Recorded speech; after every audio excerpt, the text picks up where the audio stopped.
Recently, I came across this newer-ish project from Nginx called Nginx Unit.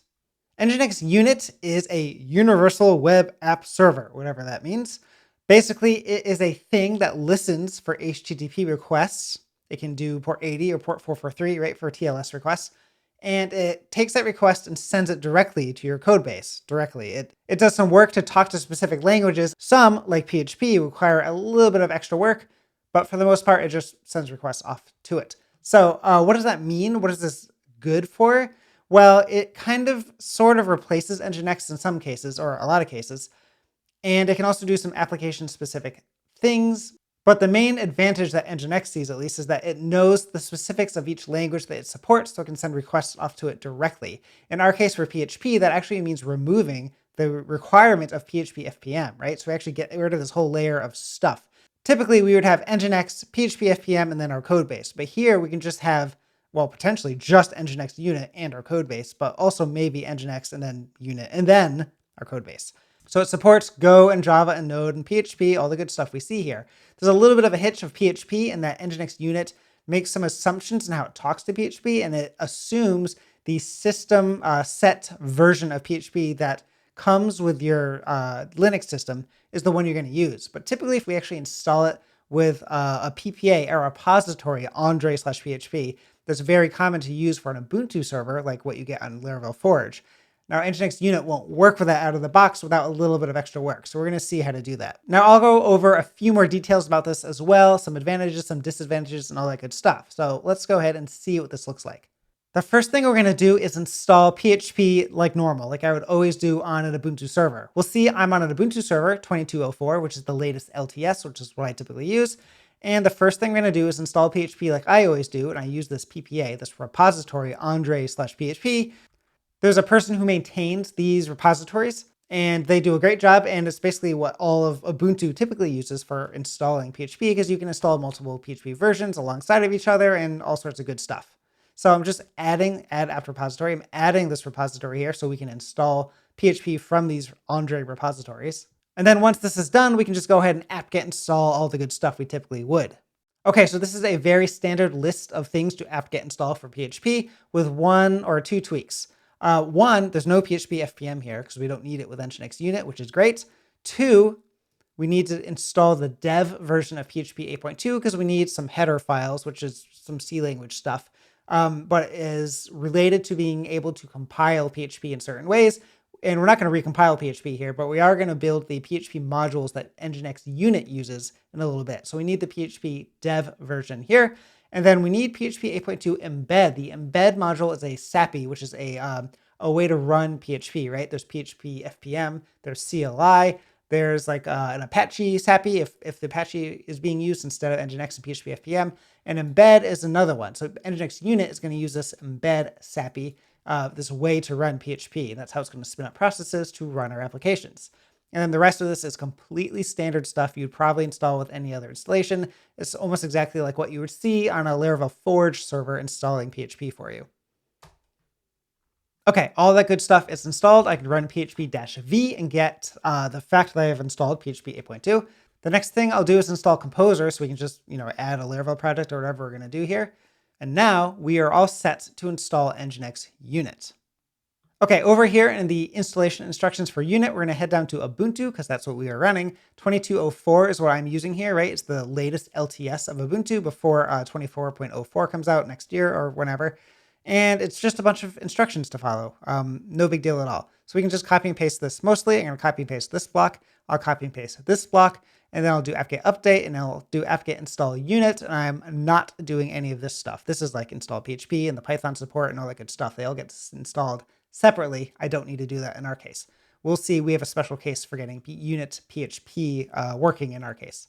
So we can add this. This is grabbing the GPG key. It's just going to be a bit of security. So the apt command knows that the packages we are installing from Nginx units are legitimate. They're actually from Nginx and not from some third party who's trying to, take over your system.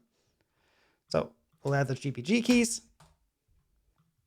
We'll add the repositories to our etc app sources.list unit.list file, which does not exist. I actually need to create that. So let's go ahead and sudo vim create etc app sources. And the new file we're creating here is unit.list. Inside of that, we'll put this content.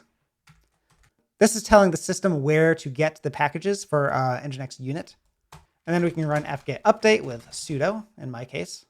And we should see, yeah, we see here that the units, Nginx Unit packages were updated. In other words, the system has now become aware of those, so we can install Nginx Unit now. So the next thing to do is sudo apt-get install, do the -y flag. And let's see, is it just unit? It's just unit, yep. All right, so we can do sudo service unit status. Then that'll show us that unit is actually up and running right now. Okay, so Nginx Unit is up and running, but it doesn't have the PHP specific stuff for Nginx Unit installed yet.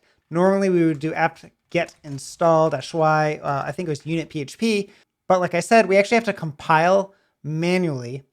But to get PHP working for us with the ondrej PHP installed PHP, which is not the system default PHP, we need to actually compile the PHP module for Nginx Unit ourselves, which is easy. There's actually an issue in GitHub for Nginx Unit for people who want to do exactly this, which showed me how to do it. I copied and pasted it. It worked great. So I'm going to head to the opt directory to do this, and I'm going to make a script called, I don't know, install, because why not? And inside of this, I'm going to paste in the script that does all this, and then we can just review what it does. Now, as of this recording, the latest version of Unit is 131.0, so that's what we're going to install. So that's going to grab the tarball of Nginx Unit. We're going to go into it, we're going to untar it, get into it, and then we're going to run configure here specifically for our PHP stuff. So we're going to, do the usual make, run, install, all that good stuff on my server here. Now, my server to do this needs GCC and make and that good stuff, which already exists here, so I don't have to install that. So getting back into that, we can see we run configure to configure a bunch of stuff and how it's going to install the PHP module and the directories, put everything. Where the control socket for the API for Nginx Unit is, all that good stuff. And then we configure the PHP part specifically. And then we run make PHP 8.2 to make and compile the PHP 8.2 stuff, and then install, which puts everything in the right place in your system. So we're going to run that as sudo. We'll do sudo bash install.sh, and it's going to go ahead and do all that stuff, the instructions we just saw. Okay, so fairly quickly that was done. Great. After that, we can do sudo service unit restart. The other thing we can do is sudo systemctl restart the service named unit. That's the same thing, systemctl, or the service command is really just a proxy for the systemctl command now. And then we can check out status to see if it has anything interesting to tell us. It looks like this is running just fine. And then we can cat a new log file here, which is var log unit.log, and we'll see if there's any issues. I need some sudo action for that. And let's see, no module matching unit.so, that's okay for now. Module PHP 8.2 is found, and it looks like it's running just fine. Okay, so we have Nginx Unit, we have PHP, we don't have an application to run, a PHP application to run just yet, so let's go ahead and spin up a default Laravel site and just see how that works. We'll head to var www here. Actually, that does not exist, so we'll do sudo make-dir-p var www. We'll head to that directory.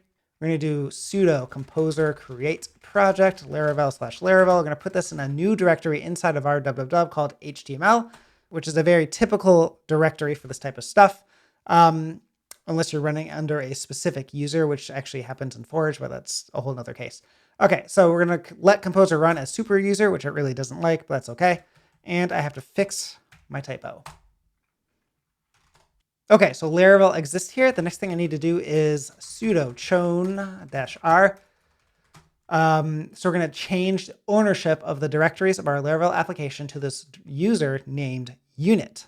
The user unit, the group unit, and we'll do that for the directory we just created, var.html. We're going to use the user and group named unit because that's the one that was created when we installed Nginx Unit, and it's what it prefers us to run our code as. So it has permission to let the PHP code write to the log files and all that good stuff without also being owned or run as user root, which is a big security concern. Okay, so nothing is actually running here yet. So if I curl localhost, nothing's going to happen, right? Nginx Unit is not configured to listen on any ports for HTTP requests just yet. So how do we do that? Well, Nginx Unit has an API. If we go over here, we'll see docs on the control API, and you basically just send curl requests to it under certificates and config and control and status and all that good stuff. We're going to do the /config endpoint, and we can put JSON-based configuration to this endpoint, and it'll suck up whatever configuration we add to it, read it, parse it, make sure it's valid, and update itself on the fly without us having to restart Nginx Unit, which is one of the benefits of Nginx Unit. You can update it over API without having to restart it or reload it and all that good stuff. What we will basically do is put some JSON into it.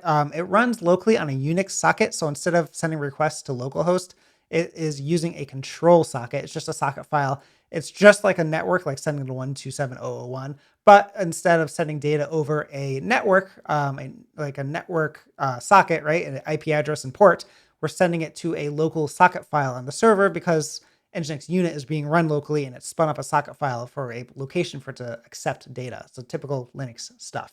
Okay, and then we can send to localhost because you still have to tell curl like a valid address to send. So you just say localhost when you're sending to a Unix socket and /config, and we can just send to our JSON data to it. We'll see what that looks like in just a sec. So first things first, I'm going to make that JSON configuration. I'm going to make it as a file because it's just easier to use that in a curl request, and then we can actually look at the JSON and talk about it that way. And it's a lot easier to talk about when it's nicely formatted in a file like this. Okay, here's the JSON from top to bottom. We'll go over it. We're going to tell Nginx Unit to listen on all network interfaces on port 80. So I'm not doing any TLS SSL traffic in this case. It can handle that, but typically it doesn't matter. I think a lot of times if you're going to use Nginx Unit, you're going to have a layer of another HTTP layer on top of it, and that'll probably do the SSL termination. In other words, that'll just handle your certificates before passing requests off to Nginx Unit. That'll be the use case for people who use Nginx Unit a lot, I think. Okay, so the listener is port 80. It's going to pass to this thing called routes. Routes is defined here. Routes has an array, right? So you can do an array of different routes for this to match to, which means it can almost be like an application load balancer almost, where you can define what it does for specific routes. In our case, we're going to match, and this one route we defined, we're going to define one route. We're going to say match any URL that is not index.php, right? If it has matched a route that is not does not have index.php in it, then it's going to treat it as a static request, right? For JavaScript, CSS, images, whatever. It's going to say, okay, so those static files are in var HTML public, and then, wherever the URI of the request sends to send it. Like if it's a directory, it's like /images, or if it's a /CSS app.css file, that's going to be the URI. And if it does not find that static file or directory on the server within var HTML public, then it's going to pass as a fallback off to this thing called applications Laravel. Okay, what is that? Well, it's right down here. It's called applications. Within applications, we have a key of Laravel, which is what this is telling it to find. And then this is going to be one of our applications defined in this configuration for unit. So it's this type of PHP, obviously. We compiled the PHP module or recompiled it so that it will work with the ondrej PHP stuff. So we can use type PHP, right? So Nginx Unit will know to use that embed SAPI that we installed before that I talked about. And then we're going to say the root is var HTML public again. So by coincidence, just typical of Laravel, we will serve static assets out of the same public directory that also contains the index.php file that serves the PHP application itself. So the root of our application here is also var HTML public. It's going to find the index.php file as the script if it's not otherwise defined in the URI. And then processes. So a blank processes block here tells Nginx Unit to spin up processes dynamically. If you do not define a processes block, it'll just have one single process. Now, the fun part about that is I used AB to load balance to just send a ton of concurrent requests to the server when I was testing this out, and I couldn't get even a single process to fail ever, which is great. PHP-FPM would hit the max children limit when it kept spinning up processes and fail eventually. I could not get that to happen in Nginx Unit, which is pretty neat.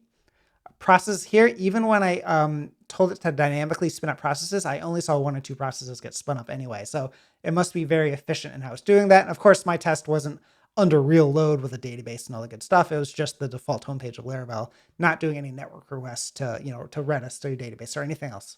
So take that with a grain of salt, but it seemed really efficient. Okay, so that is our JSON file. So now we can use that unit.json file. That is the JSON-based configuration that we're going to tell Nginx Unit to use so it knows what to run, right? What network to listen on, what to do with the requests that receive, all that good stuff. So it's going to be a put request, and it's going to be data binary. In other words, use the file I pass here, right? This is data binary is basically the same as that -d flag. It's just passing data to the request. We have the @ here, which for curl means it's going to grab the data from a file. In this case, the file is in the current directory and it's called unit.json. And we're going to pass this to a Unix socket where Nginx Unit has spun up the Unix socket when we install it on Ubuntu. This is where it goes, var run control unit.sock. And like I said before, we still tell curl to use localhost, even though we're not technically communicating over a network. It's going to this WebSocket file where it's going to send the request to. But we still say localhost by convention, and it's at the /config endpoint here. Warp is auto-completing something I don't need. But it's at this /config endpoint here, which is, we're using a put, right? So we're just putting the configuration that we want Nginx to use. This is not additive like a post request. We're not adding additional configuration. We're just saying this is the configuration for Nginx Unit to run. All right, success. Reconfiguration done. So if we curl localhost, hopefully we see something that looks like a Laravel homepage, and that does look like it to me. And I think we can see that in the browser as well. Right, so a port 80 request to the server shows our page. If we do psaux to list out the processes running on the server, we're going to search for ones that end in unit, I think. We'll see it is spinning up a Laravel application process. And this is the thing that's actually serving or handling requests when it receives requests. If I open up a new tab here, so I'm on my host machine, I'm not SSH into the server anymore. I'm going to use AB to send 100 requests at a time, 10,000 total requests to the IP address of the server. We're going to see what happens here. Now over here, let's do this. We'll see if anything else spins up. It's not really doing anything extra, right? The Laravel application is still a single process, and that's just happening. Things are going on.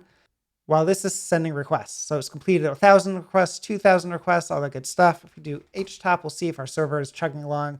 One of the cores is at 100%, which kind of makes sense for so many requests coming in 100 at a time. It's not churning up to 2 threads, right? It's not using 2 cores. I think because it's only using a single thread still. Like Nginx Unit has decided it can handle that within a single process. And so it's just doing that. And that's just fine. It's sending all the requests. None of them are failing, which is great. I'm going to let this finish to get all 10,000 requests, and we'll see, I think, that none have actually failed. And in fact, I can just go ahead and do this in the browser, and this is still reloading the page as well. We're not getting a gateway error, which is really nice. Okay, so this finished the 10,000 requests. We did about, 80 seconds for the whole test suite, but 123 requests per second. That's pretty good. The other important thing here is failed request 0. They all returned a 200 response. In other words, they all returned the default Laravel page. Okay, so what is really good about Nginx Unit? Well, we didn't have to install PHP-FPM. We removed a whole layer of stuff. And PHP-FPM, actually, I've come to dislike it. Mostly, it's great, it works. But when you try to put PHP apps in a container, it gets in the way of logging mechanisms for Docker and that kind of thing. And it's just this extra layer of stuff you need to install. Like if I containerized a PHP application, a Laravel application, I would need to install typically, and there's other ways to do this, but I would typically install Nginx and PHP-FPM in the same container, put my code base in there, all that good stuff. I'd have to install supervisor or something to run all those programs at once because Docker wants to run a single process as the entry point, as the main thing. And that supervisor would then spin up Nginx and PHP-FPM and the application itself. And then somehow I'd have to get all the logs out of my container as well. And for some platforms like Fly.io, where I happen to work, the logging mechanism all sucks in from standard error or standard out from all the processes that it runs, which means I have to redirect all my stuff from my code into PHP-FPM. PHP-FPM has to be configured to collect the output from the PHP process it spins up. Then it has to send that to supervisor, and then supervisor finally sends that out to standard error, standard out itself. And then the Docker logging mechanism finally picks all that up. So we have all these layers of stuff that's just like in the way. Now with Nginx Unit, it's kind of gotten rid of all of that cruft. We can just go ahead and install Nginx Unit, our code base, and that's all we need to run inside of a container. Now that brings me to the downsides of Nginx Unit. The first thing is that we can't switch PHP versions easily with Nginx Unit because we had to compile for our specific PHP version when we install it with the ondrej PHP stuff. And in other words, it's also an issue. You just can't switch PHP versions as easily with Nginx Unit. You need to kind of rebuild that PHP module every time you switch versions. So you can't really run multiple PHP versions on one server. The other thing is that you may or probably will need some other layer of HTTP stuff on top of this, like another Nginx or CloudFront or Cloudflare or something like that. Something that'll help you protect dot files, enable gzip compression, maybe send specific headers for specific file types like your CSS and JavaScript and that stuff, and all the other funky configurations you might have packed into Nginx, the full version of Nginx beforehand. Because this has a lot of configurations that you can do, but it makes it a little harder, and some are just impossible. It just doesn't have gzip, for example. So I think Nginx Unit makes sense to use if you're containerizing your PHP applications or in conjunction with other platforms that have their own HTTP layer on top of your own, right? CloudFront on AWS, Cloudflare, your own Nginx, Fly.io has its own HTTP routing layer that handles a lot of stuff. That is really where Nginx Unit seems to shine with PHP applications. But overall, I really love that you get rid of PHP-FPM. It's a whole layer of stuff you don't need to worry about or configure.